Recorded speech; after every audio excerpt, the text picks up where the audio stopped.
This is the X-Zone Broadcast Network, broadcasting worldwide on broadcast affiliates and satellite program providers, including CNN Broadcast Network, Sirius Satellite Network, Star Media, Good News Radio Network, Angel Broadcast Network, Wiki Broadcast Network, and WPBN TV. For more information on the X-Zone Broadcast Network, visit us at www.xzbn.net.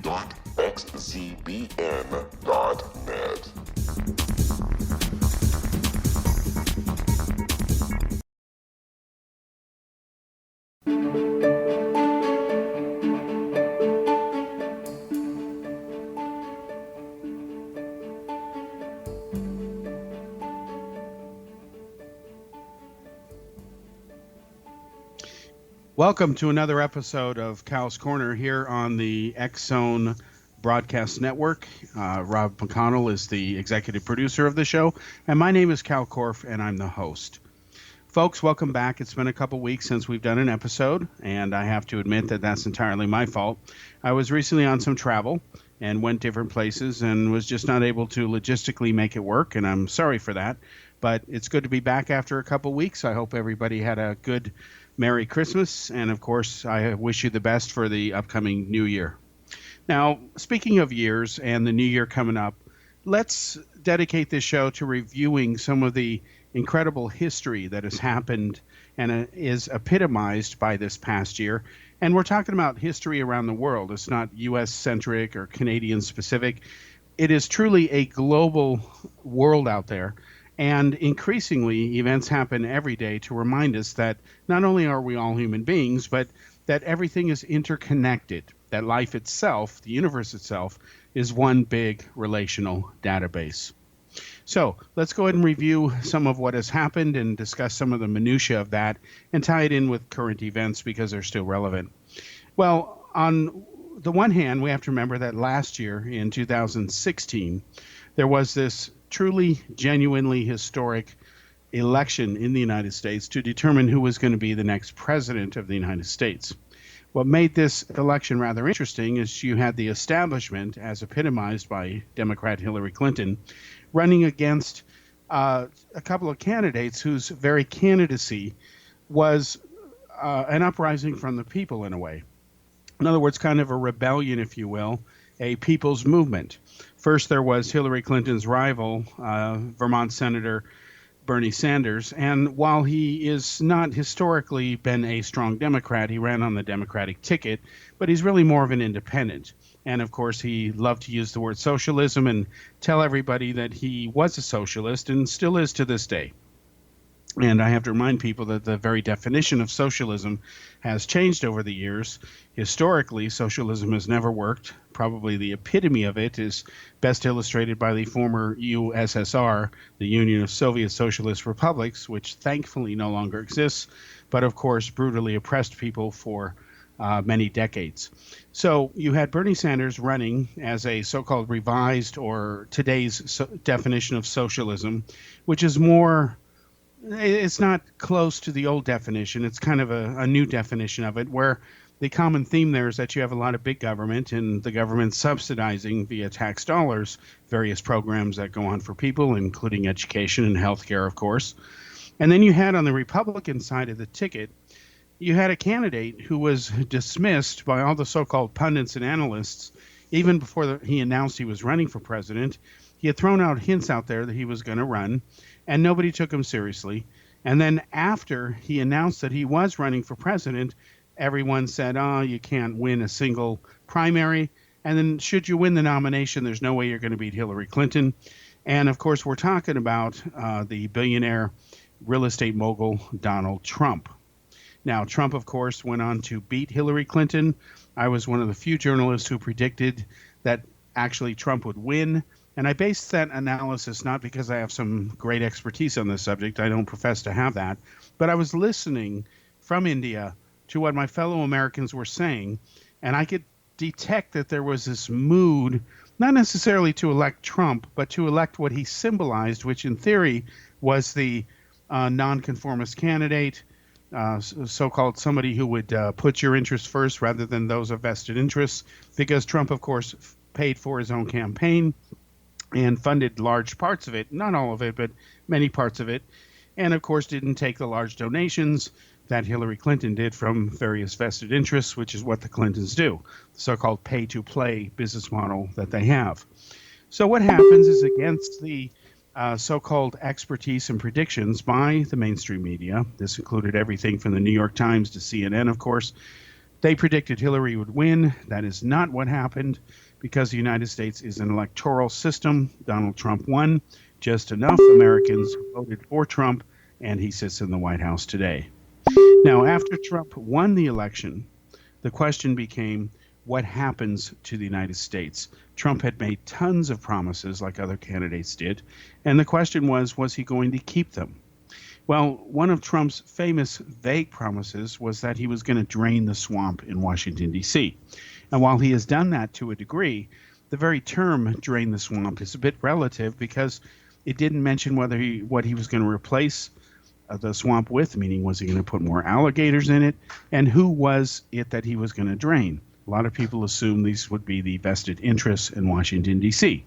Yet Trump didn't do that. As I reported in a lengthy article that was published in the newspapers, what Trump did is he has stocked his cabinet with many millionaires, several of them, and of course they don't live in the same world that the average person does who is not a billionaire. And so Trump has a cabinet full of rich elite people, and that seems to go against his popular message that he needs to rebel against such types and such rich financial vested interests. And of course, if you fast forward now today to the tax cuts that have just recently been signed into law, passed by Trump and the Republicans, brokered largely by his daughter Ivanka, you can see that the rich, of course, once again, have gotten away with what they're very good at, and that is getting most of the breaks where it comes to tax cuts. In other words, this tax cut, although it is projected to affect roughly 193 million Americans, is a huge sop for the rich. It's not going to benefit the middle class the way that it benefits the upper elite who don't need the money, but they're getting it anyway in the form of this tax cut. Now, I agree that taxes should be as low as possible. They should be just enough to cover the expenses of what you need to pay your bills. And if there's any surplus, it must go back to the American people. And that, of course, is the law that the U.S. has. And that actually happened when George Bush was president after he succeeded Bill Clinton because there was a surplus. The modern liberal, liberal myth is that the surplus occurred because of the great governance that Bill Clinton did, but that's not true. If you look at the congressional record, the reason there was a surplus is because Clinton's feet were held to fire by the Republicans at the time and Newt Gingrich and his bunch, and because of the compromises that were made in the spirit of democracy, cooperative democracy, the cuts that were made and the compromises that were made allowed that surplus to happen. If Clinton had his way and had gotten everything he wanted, there would not have been the surplus that ended up working out and then transferred back to the American people in the form of a tax refund, one-time tax refund that occurred in 2001 when Bush became the president. So Donald Trump became president. It not only shocked certainly most Americans and so-called political experts, it also shocked the world. Having lived outside the United States, in India, and of course remaining in touch with many friends in Europe, because I was in Europe for 10 years, I can guarantee you that Trump's win was a huge shock globally, and you could see it among other world leaders. You may remember the essential crying and screaming, more or less, that European leaders started to pour out the moment Trump was elected, because Trump had told them some blunt things that European leaders did not want to hear, and other American politicians, such as his predecessor, Barack Obama, had largely avoided. They were inconvenient truths, such as the fact that many European allies were not paying their fair share of the financial burdens and material commitments that are required to maintain the defensive and offensive capabilities of the North Atlantic Treaty Alliance, or the group that is known as NATO. And of course, Russia wasn't going to sit there and say, you didn't pay your bills this year, so you're not as capable to defend yourself as you would have been the year before when you were not playing these games financially. Russia didn't say anything. And during this laissez-faire period of time during the last few years when Obama was president and he let these countries off the hook, Russia used that opportunity to update their armed forces. They actually paid the French and the Germans, of all people, to modernize their military. And the result of that, the world got to see when the Russians essentially annexed and took over illegally under international law the small area of Crimea, which of course used to belong to the Ukrainian government or country of Ukraine. You may remember the so-called Little Green Men, as they were nicknamed in the media. These were the elite troops that were armed with state-of-the-art weaponry, and every trooper himself seemed to have a mode of independent communication, most likely even an IP chip inside their helmet, like American soldiers do. You will see that that is the result of the upgrade that the Russians made to their military after falling behind the West for many years. And there were initial reactions from that from the defense industry. Some analysts were freaking out in the mainstream media that, hey, this is proof that, NATO can't hold its own against Russia anymore. Well, actually, it wasn't. Putin had upgraded about 100 to 110,000 of his troops. All of them, for all practical purposes, were deployed in their first major exercise in a real-world situation where potential combat might happen or conflict with the West when they were deployed to Crimea and Ukraine to oversee that situation. And as history proved, not a single shot was fired. No one was hurt regarding the deployment of those people. There were no gunfights, at least regarding those individuals. And the transition or coup, if you will, went off relatively peaceful.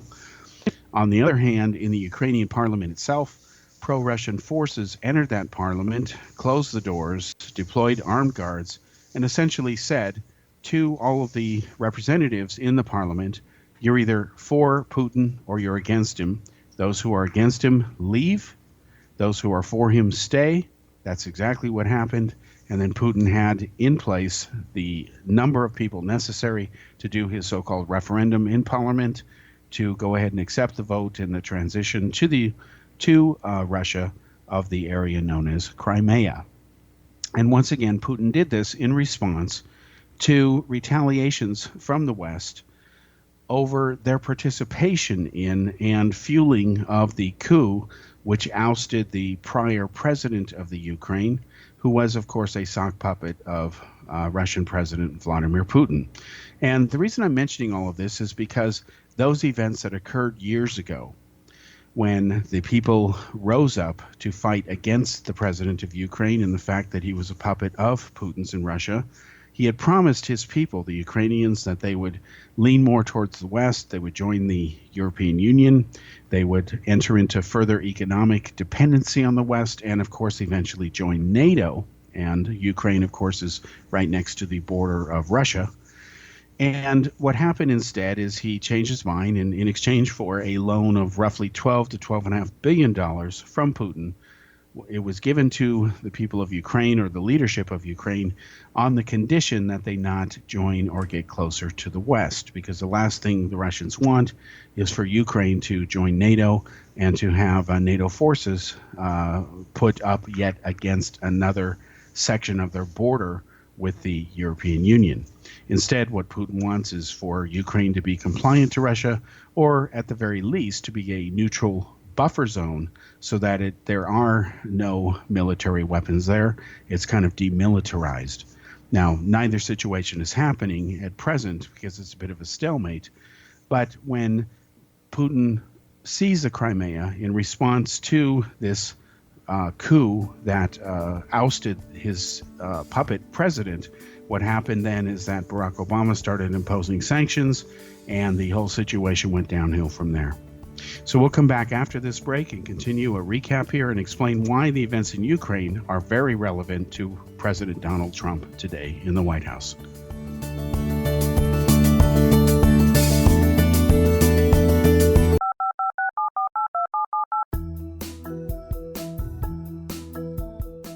Did you know that when you're on the road with limited data or Wi-Fi, you can still listen to the X-Zone Radio Show with Rob McConnell, The Science of Magic with Gwilda Wiyaka, X-1, Dimension X, Space Patrol, and every minute of the X-Zone Broadcast Network by calling 213-401-0080, courtesy of Audio Now. No smartphone, app, or internet needed. It saves your data plan, and it's free if you have unlimited minutes. Call 213-401-0080 to listen on any phone, anytime, anywhere. Remember 213-401-0080 for the best of the paranormal, parapsychology, and sci-fi radio programming anywhere, 24/7, 365. This is the X-Zone Broadcast Network, broadcasting worldwide on broadcast affiliates and satellite program providers, including CNN Broadcast Network, Sirius Satellite Network, Star Media, Good News Radio Network, Angel Broadcast Network, Wiki Broadcast Network, and WPBN TV. For more information on the X-Zone Broadcast Network, visit us at www.xzbn.net.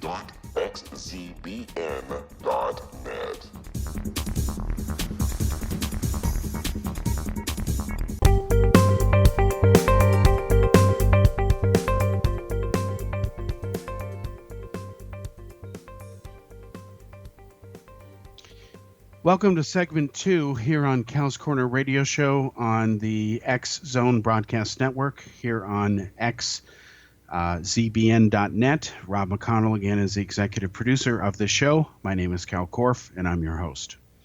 Now, we were speaking in the opening segment, a brief recap of the big story of 2016, in which Donald Trump became president of the United States of America, a position he still holds, of course, occupying the White House, much to the consternation of the Democratic Party and at least those who voted for Hillary Clinton. Now, we then talked before the commercial break about Russia, Crimea, Ukraine, and why it was relevant to Donald Trump's presidency as well as candidacy. And the reason that this is the case, folks, has to do with this. Now, you can imagine that for those of you who don't remember the collapse of the former Soviet Union, of course, it was an alliance, a forced alliance of many European countries as well as provinces in Russia, forcibly put together by the use of military force, oppression, genocide, mass murder, and so on. The Communist Party, which used to rule over Russia, as well as communism itself, you can look this up in the history books, is directly, wholly, and only responsible for murdering hundreds of millions of people ever since it took hold in Russia. And of course, even more people were murdered in communist China. And China, of course, today is still communist, although it has a healthy dose of totalitarian capitalism that is running that oppressive dictatorship there. So what happened when the Cold War ended and the Soviet Union went to the ash heap of history, you had the country of Ukraine, which at that time had the world's third largest arsenal of nuclear weapons. Now, I'm not exaggerating. In fact, the Ukraine had its own set of weapons given to it by the Russians, everything from nuclear cruise missiles to intercontinental ballistic missiles. And what happened was what to do with these missiles as Russia or the USSR imploded. Well, thankfully, the Ukrainians agreed to give them all back to Russia in exchange for what was basically called a security agreement. And this agreement was signed by the United States, Great Britain, France, even communist China. And what it basically said was, if Russia ever tries to mess with you or seize your lands again or take you over, we will defend you, prevent that from happening. And yes, we will work the issue of trying to make you a member of NATO one day. So the Ukrainians agreed to the deal. Thankfully, they gave up all their nuclear weapons. They went back to Russia. And amazingly, to the credit of then Russian President Boris Yeltsin, as well as then President George H.W. Bush. Some of the credit also goes to Ronald Reagan, his predecessor. Thankfully, none of these nuclear weapons fell into rogue hands or into the hands of terrorists, and cities didn't start disappearing or weapons were not unaccounted for, as a rule, that type thing. In fact, the United States What it did in a series of secret operations is it hired thousands of Russian nuclear scientists and continued paying them their salaries even if they did nothing at all. And this was to keep them from falling into the hands of the enemy to be hired by rogue nations who might put them to work making rogue nuclear weapons. Countries like Syria, Iran, Iraq at the time, and North Korea come to mind as examples of where these people could have applied their deadly skills if it were not for the money paid to keep them off the market, literally, by the CIA and the United States of America. So what happened was, when the Ukraine gave up their weapons, the plan was to eventually make them part of the European Union and eventually part of NATO. It would be done over a period of time. It wasn't going to happen overnight. It would take years. And of course, in order for any country to join the European Union, there were other countries in the queue before Ukraine, such as what was later called the Czech Republic, or formerly Czechoslovakia, other countries like Greece who had yet to join. And there was this long queue to transition nations that used to be part of the former Iron Curtain countries into NATO allies. And of course, countries like Slovakia, countries like Greece and others, they ended up joining NATO, as did Bulgaria and so on. So what happened all these years, that the transition from former Warsaw Pact countries such as Poland, which again later joined NATO, during those years, the Russians could do nothing to stop the growth of NATO, and NATO expanded up to the borders of Russia to the point where the Russians were really concerned about this. And this is ironic because let's be very blunt about this issue. If there were a conventional war ever fought, God forbid, between the Russian Red Army or its forces and NATO, the odds are that Russia would win. The reason has to do with physics. Not only are there a lot more Russian soldiers on the Russian side of this military equation, but they outnumber the West 3-1 in tanks. They would have the distinct home field advantage geographically. It would take the United States many months to move the massive amounts of material to fight a conventional war against Russia. The only way to beat Russia would be to go nuclear. And then that's when you don't win, you actually lose, because you cannot control the radioactive fallout from a nuclear bomb. So yes, you might be able to destroy a city, but then where does that radioactivity go? It could come back into your country and cause problems for you. So as President Reagan famously said, a nuclear war must never be fought and can never be won. And he was right about that. So what happened was, as Ukraine got in the queue to slowly transition everything over, Vladimir Putin eventually took over Russia, rose to power, and he inherited a crisis from his predecessor, Boris Yeltsin. Yeltsin ended up being very corrupt, despite being a fairly honest politician when he entered politics and became famous and replaced Gorbachev. Yeltsin's daughter ended up essentially stealing or plundering the Russian treasury, moving about $1 billion, it may have been as much as $10 billion, into secret bank accounts in Switzerland. So a deal was cut between Putin and his allies. Putin had been the mayor of St. Petersburg, that Vladimir Putin would replace Yeltsin in exchange for not being prosecuted. So Yeltsin resigned early. Putin temporarily ran things, then formally declared himself to be a candidate, won that election fair and square, let's give him credit. And Putin seemed to be at that time the right man at the right time at the right place to lead Russia forward. Yet Putin himself was not the same kind of person that Yeltsin was. Putin, in fact, ran KGB operations out of for the Kremlin on behalf of Russia, out of East Germany. He loved it in East Germany. He's been fluent in German for many years. And he has described in melodramatic terms, but he's really sincere when he says this, that in his view, one of the greatest tragedies, if not the greatest tragedy to ever befall Russia, was the fall of the former Soviet Union. And while he said that he has no plans to take the country back in that direction, and of course he can't do that, it's unrealistic, the fact is he missed those days, and he resented Russian power being deflated from where it was as being a rival superpower to the so-called mighty United States of America. So at the end of the Cold War, when it ended, it left only one superpower remaining. That, of course, was the United States. Russia had its own problems internally. To try to fix them, it was not going to invade other countries and flex its military might. It was financially broke and bankrupt. Then you had a problem under Yeltsin that Yeltsin started selling off state enterprises to private enterprises. The problem was who he sold them to. They were not necessarily legal or nice guys or moral guys. Instead, a lot of them were aligned with the Russian mafia or criminal elements.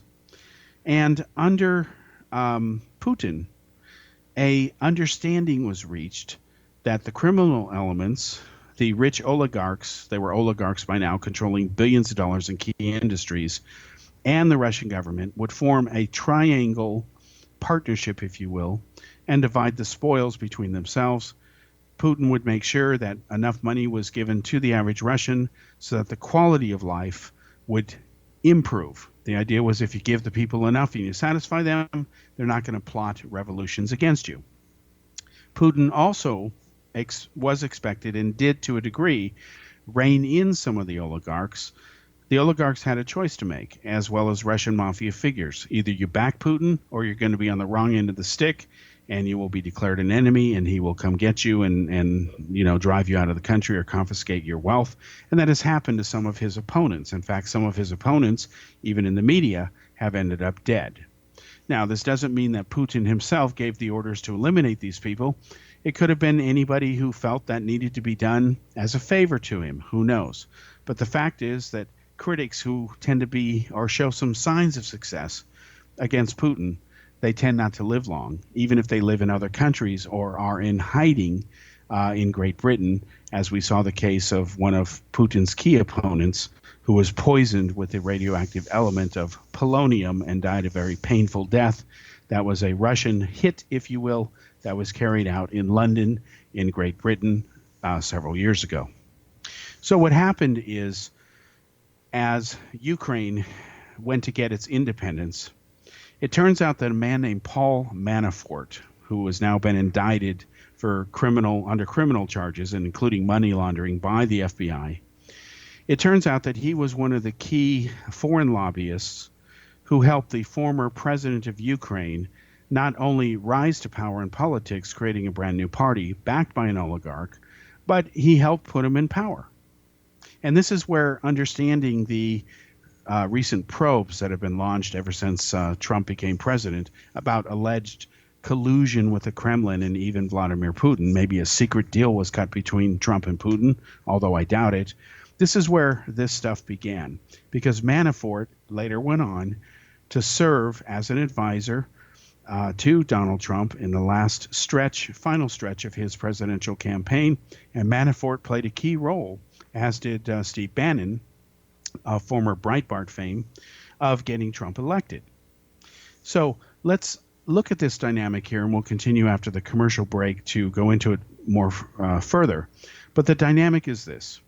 If you are a wealthy individual, or any individual who starts cutting business deals with foreign powers, especially those who are doing the bidding of Russian President Vladimir Putin, you're going to come to the attention, if you will, of various intelligence communities and entities around the world. It is inconceivable to imagine that Paul Manafort or any American could be paid millions of dollars to advise and help put someone in power that Vladimir Putin was controlling and not come to the attention of numerous intelligence agencies, even in the Ukraine as well as Poland and other countries throughout Europe. They, of course, would share information with the United States, and an investigation, a very covert one, and monitoring would take place. The CIA and other entities and the NSA would start listening in on their associates to see what they're doing, because everything is connected to everything else. If Putin is paying people like Manafort through his proxies or even straight up to help get their candidates into office to do their bidding, you're going to go on the radar of the intelligence community, you might as well send up a red flare because you're going to come under their scrutiny.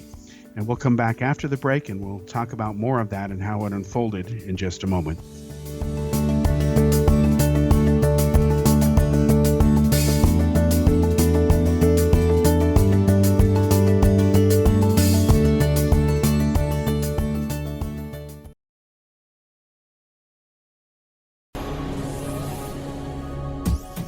This is the X-Zone Broadcast Network, broadcasting worldwide on broadcast affiliates and satellite program providers, including CNN Broadcast Network, Sirius Satellite Network, Star Media, Good News Radio Network, Angel Broadcast Network, Wiki Broadcast Network, and WPBN TV. For more information on the X-Zone Broadcast Network, visit us at www.xzbn.net.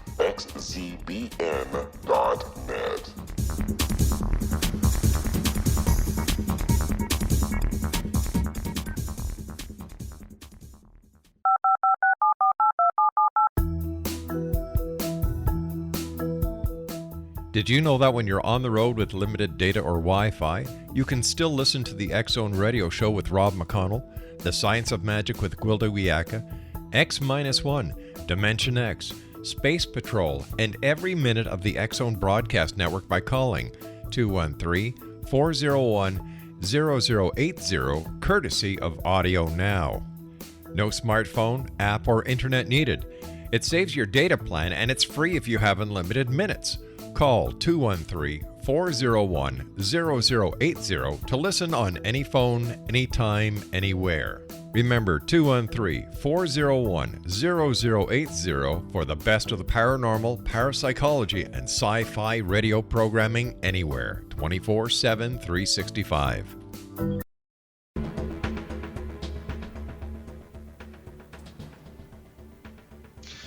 Welcome back to the third segment of this show here on Kal's Corner radio show here on the X-Zone Broadcast Network. Again, the executive producer is Mr. Rob McConnell, and my name is Kal Korff, and I'm your host.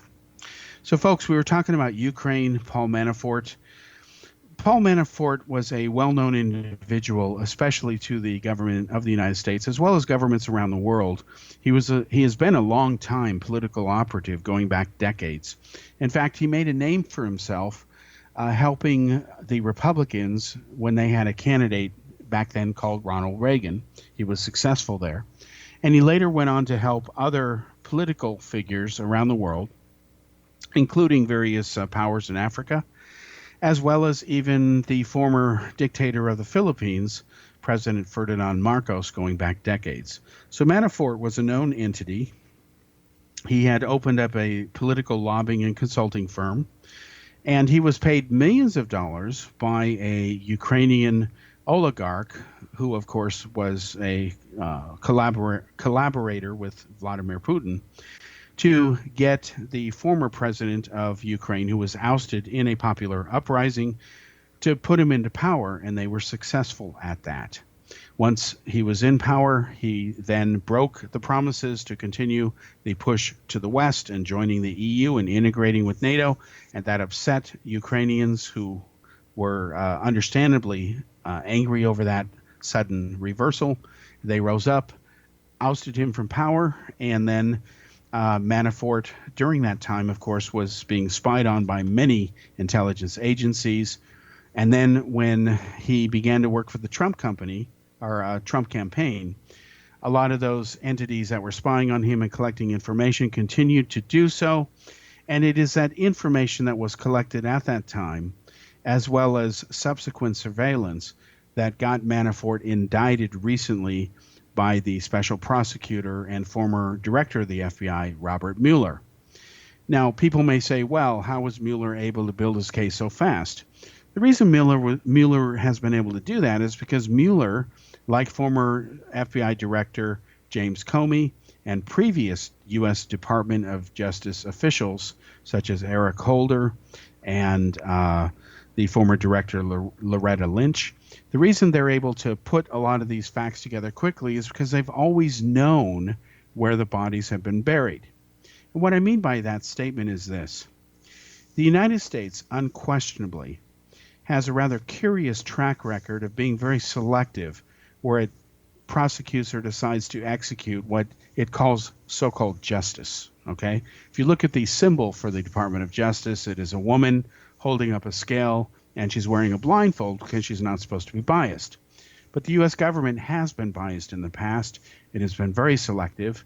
You may remember a few years ago that 10 Russians were busted during the tenure of American President Barack Obama and Attorney General Eric Holder. They were spying, of course. They were deported out of the country. While the Obama administration must be commended for rounding them up and getting rid of them, what they didn't really talk about was what those Russians were doing. Well, it turns out that they were involved in some stuff that still years later now is under investigation by Mueller. This includes the Uranium One deal, where Russia was given permission to buy and increase its stake in a uranium mine, which gave it control of key parts of the uranium market. And people who are anti-Russian, or at least believe that the United States should not be helping Vladimir Putin buy uranium to build more nuclear weapons. Hillary Clinton was involved in that deal as well, briefly, as in her capacity as Secretary of State. When you put all of that stuff together, you'll see that even though the FBI knew that there was corruption and bribes being paid, including involving a Canadian trucking firm that would move the uranium back and forth for exporting and importing, they knew all this was going on. They still let the deal proceed. And then years later, when Mueller comes along, because he was aware of it earlier in his career, he could pick up the ball from there and tie together some loose ends and essentially come up with some of the indictments that have been released so far. In fact, there was a press report 2 days ago that there may be more indictments for money laundering charges against Manafort as early as this week. So the reason this is important is because, as I've always said, as somebody who has researched this firsthand, the United States government has cut deals with criminal organizations in the past, and they do it on a case-by-case basis. So this idea of justice, liberty, freedom for all, we're all equal under the law, yes, in theory, but in reality, that's not the case. We must remember that the Democrats during World War II, when President Franklin Roosevelt was the leader of the United States, they cut a deal with the Justice Department, with their full blessing, to work with the Italian Mafia and the Irish Mafia and some other mafia entities to help defeat the Nazis and Germany. The Mafia, of course, hated Mussolini because he was bad for their business. They didn't have any love for Hitler. But a secret deal was cut with Lucky Luciano, as in the Lucky Luciano from history, who was, of course, the most powerful mafia figure during his time.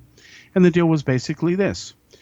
Lucky Luciano, through his contacts, would make sure that there was no German sabotage occurring on the docks where the mafias controlled the unions run by the Italians in the United States. And, of course, the mafia was all too willing to help American troops recapture the island of Sicily and put it back under the possession, if you will, at least during the war, of the Allied forces and take it away from Italy. And, of course, they helped prepare the way for American forces to land on mainland Italy itself. The mafia was very glad to help. And in exchange for that, the U.S. government left alone the big fish. When they would arrest people, they would go for the less important figures. And this type of agreement went on for years, for decades. It still continues today. And in the 1970s, it occurred in various forms, disguised as détente, where mafia elements or criminal elements, often masquerading as Jews who were persecuted, were released from prisons in Russia, sent to the United States, brought in as so-called immigrants, and then they would do Moscow's bidding. And this is exactly how the Russian mafia got its tentacles and hooks into the United States, especially on the East Coast, and of course even as far as California.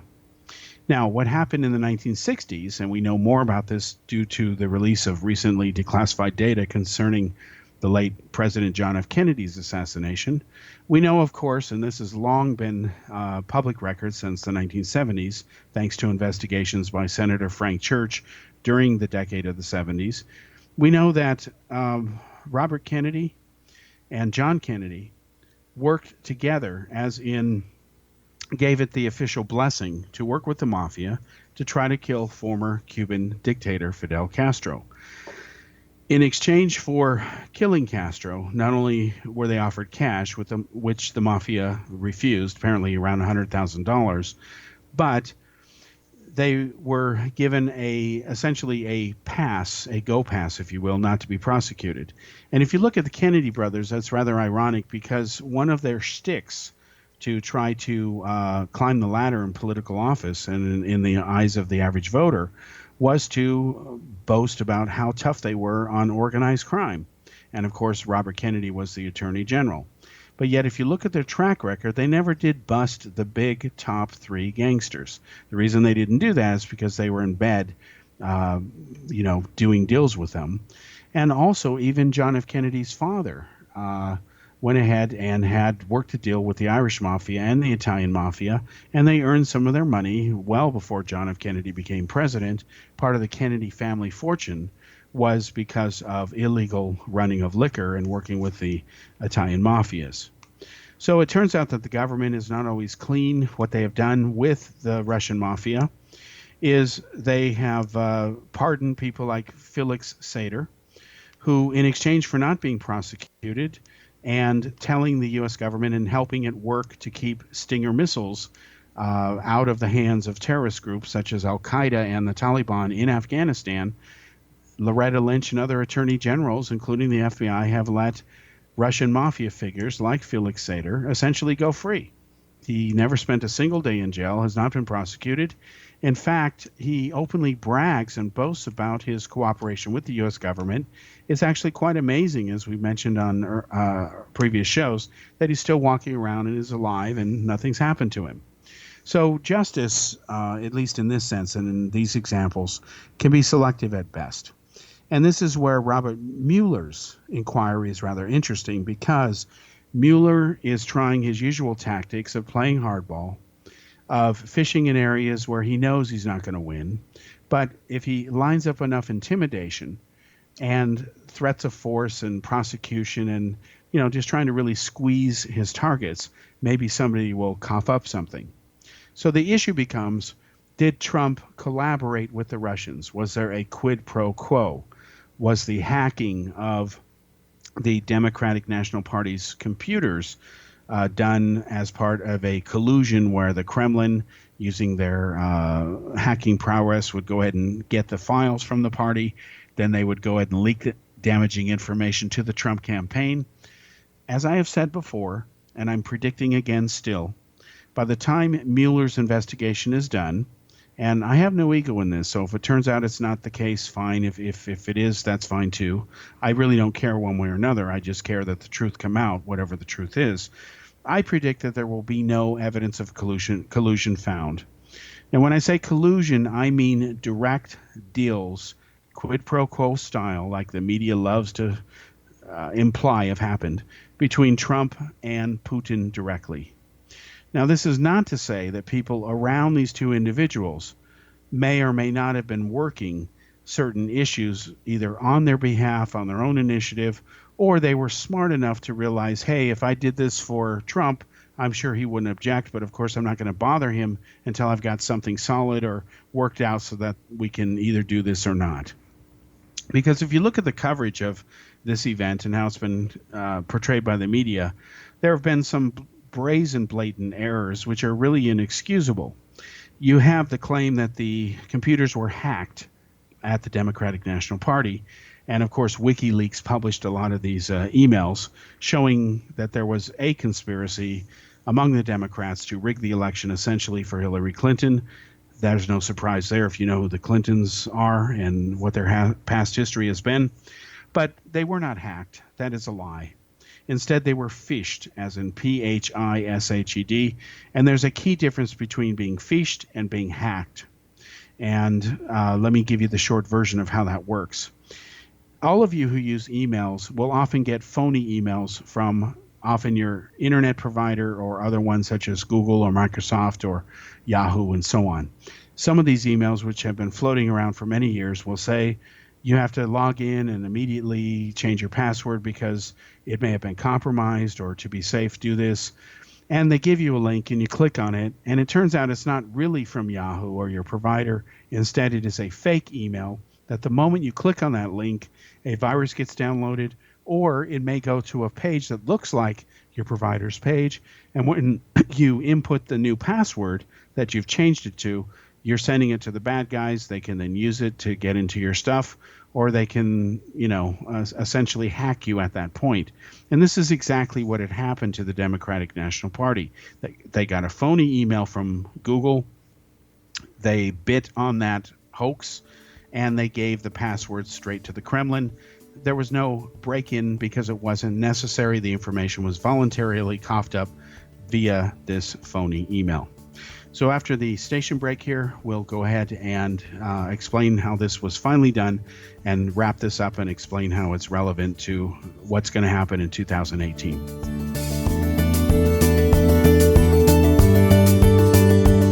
The Earth is under ever-increasing pressure from untenable lifestyles and growing populations. Yet, viable answers seem in short supply. What if I told you there's an ancient form that can empower you to take charge of your life? What if your entire family could be enfolded and supported by life itself, finding safe passage through challenging times? I'm Gwilda Wiyaka, founder and director of Path Home Shamanic Art School, with great news: an upcoming series of leading-edge online affordable classes based in an ancient form of shamanism, easily learned and used by your entire family. Galactic Shamanism, Art of the Ancients, Key to Tomorrow are a series of online adult and children's lessons instructing your entire family on natural law, how to cooperate with and be supported by the powers of the universe. Visit findyourpathhome.com to find these unique and powerful classes.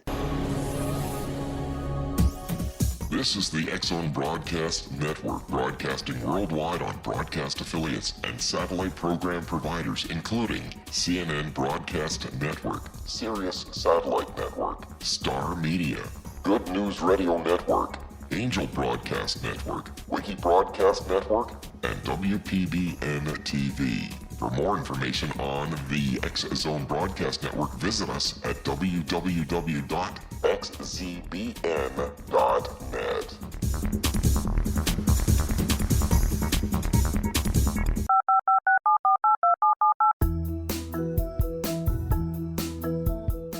Did you know that when you're on the road with limited data or Wi-Fi, you can still listen to the X-Zone Radio Show with Rob McConnell, The Science of Magic with Gwilda Wiyaka, X-1, Dimension X, Space Patrol, and every minute of the X-Zone Broadcast Network by calling 213-401-0080, courtesy of Audio Now. No smartphone, app, or internet needed. It saves your data plan, and it's free if you have unlimited minutes. Call 213-401-0080 to listen on any phone, anytime, anywhere. Remember 213-401-0080 for the best of the paranormal, parapsychology, and sci-fi radio programming anywhere, 24/7, 365.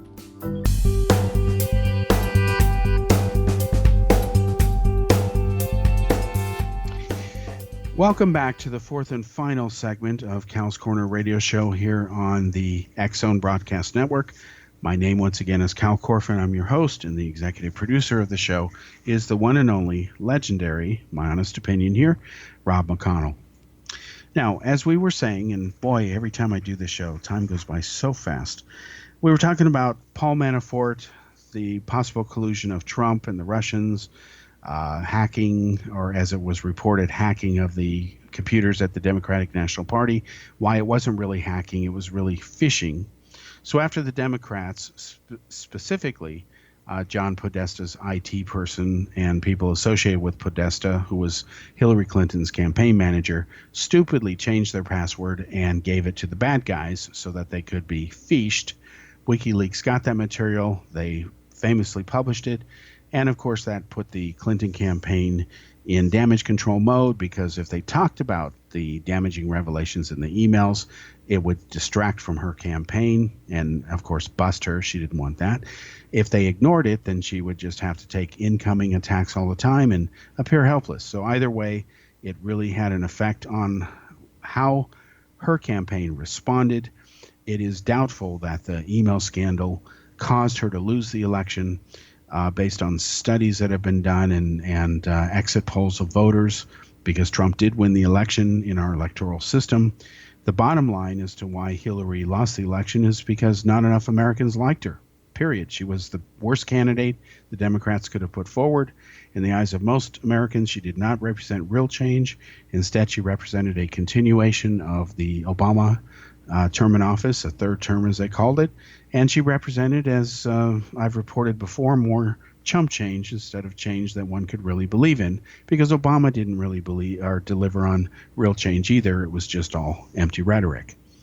So the reason these past associations with the Russian mafia, people like Paul Manafort working for Russian oligarchs, doing Putin's bidding, and even John Podesta's brother, who has now resigned from his own lobbying firm because he also helped the Russians and Putin. The reason these are important, these events that happened before Trump even ran for president, is because the parties involved, from the law enforcement investigators, again like Mueller, to the actual people who did the work, these would be people like Manafort, they all know what each other one has done. It's just a question of how much they know. They're familiar with their colleagues, contacts, what they've done over the years. The evidence has always been there.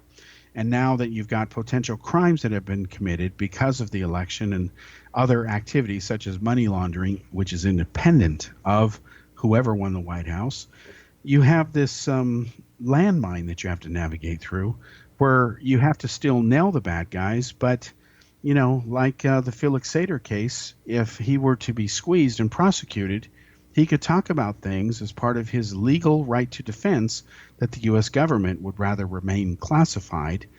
And if he's not allowed to provide a defense that he's entitled to because the U.S. government doesn't want that data to come out, then they basically have to drop all the charges.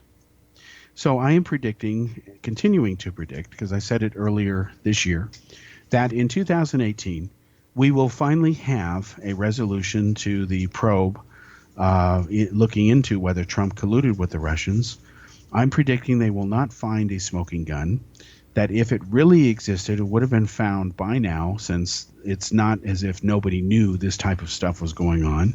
The FBI is known for years. They've been part of it, as well as the president of the United States and, of course, the leader of Russia, Vladimir Putin, other countries as well. And I predict instead that some of the people around Trump who have worked for different political operatives, including the Democrats, will be nailed because they tend to go with whoever wants to write them a check. Let's be honest with you. And it's not a coincidence that both the Democrats and the Republicans are caught up in this scandal. You know, one of the things that has caused me to not support the Democrats anymore is the tremendous amount of hypocrisy that they often exhibit.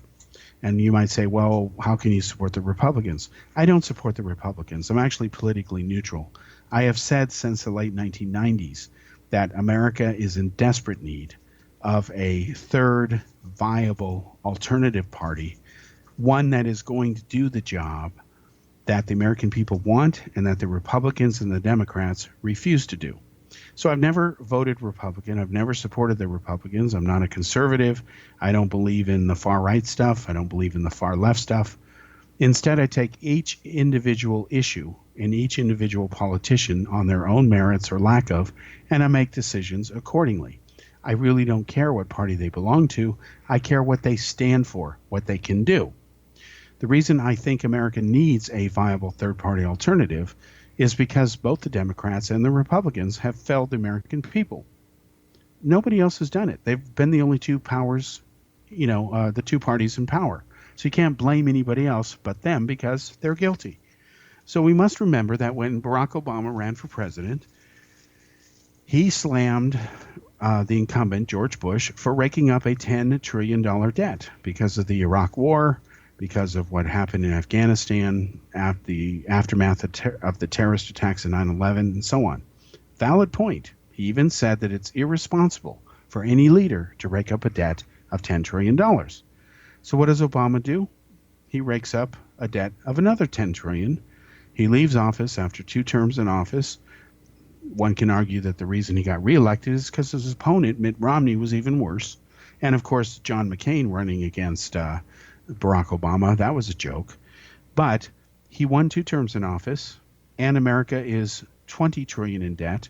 And because of the new tax cuts, which are expected to add as much as $1.5 trillion more to the deficit, before Trump leaves office, assuming he only serves 1 term, who knows, America will be around $22 trillion in debt.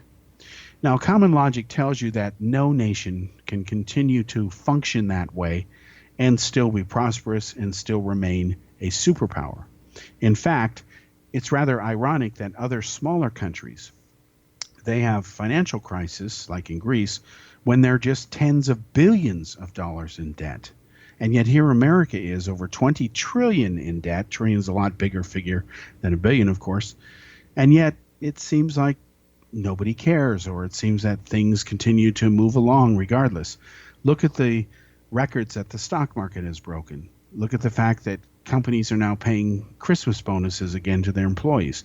Look how the gross domestic product has increased. And yet we're now over 20 trillion in debt. It makes no sense. It cannot continue. Something's got to give, especially when globally 1% of the richest people, the elite, the top 1%, own slightly over half of the entire planet's wealth. And as the United States being a perfect example of this, it's happening worldwide, the middle class continues to shrink. And about roughly half of the American people live either at or below the poverty level. So you combine these elements. There are other factors such as the rise of Asia, because it ultimately, let's be blunt about it, boils down to babies. When you've got 1/2 of the world cranking out larger families, this would be the Arab world, the Latinos, Latin American part of the populace. You've got, again, Africa, you've got the Middle East, and you've got Asia versus so-called white Europe, which is actually shrinking in population, as well as the United States. At least the white portion or Caucasian portion of the U.S. population is shrinking. You add all this up, and you have guaranteed change that's going to happen around the world. And as the the gravitational power, if you will, or center of power in the world starts to change towards Asia, what have you got over in Asia? You've got a mess. You've got India, which is a very dysfunctional democracy. It is the most corrupt democracy in the planet, as well as the world's largest. It's about to surpass China. It's on its way to eventually surpassing the United States. Asia is not ready to take over the mantle of responsibility and leadership there because China is communist. They're totalitarian dictatorship over there. That is not the future way to go for the betterment of humanity. So you add all these up. This doesn't include destroying the environment. It doesn't include that as many as 1/3 of people out there in manufacturing are going to lose their jobs to technology and increased automation. Somewhere out of all of this mess, and this is just scratching the surface, you've got to find solutions for this, and that is not what is happening. And unfortunately, that doesn't bode for a very good future. So in 2018, I am predicting 2 major trends for stories here. One is that Trump will not be found guilty of brazen one-on-one, mano-a-mano collusion with Russia and Vladimir Putin. Some of the people who did work for him were engaged in activities where they will be prosecuted, but it'll be for stuff that they did that had nothing to do with Trump and actually happened years earlier. Manafort is one example. The other thing that's going to happen is things are going to come to a head with North Korea and their rogue nuclear weapons program, and in another part of the world, the Middle East, the showdown pending between the Saudis and the Iranians, the old war that's been going on for over 1,400 years between Sunni and Shia Islam. These issues are coming to a head because the Sunnis are uniting with Israel, behind Israel. They're forgetting about the Palestinians. Events have moved beyond them. In Saudi Arabia, they declared Hamas to be a terrorist group. They declared a religious fatwa to no longer attack Jews and consider them to be the enemy. As these changes are happening, our failure to manage them responsibly, logically, and properly is going to determine what kind of year and whether they're successful or not in 2018. I'm predicting it's going to be a mixed bag because just enough legacy forces that want to continue to hold things back are going to continue to do that. They're going to be kicking and screaming all the way because the last thing they want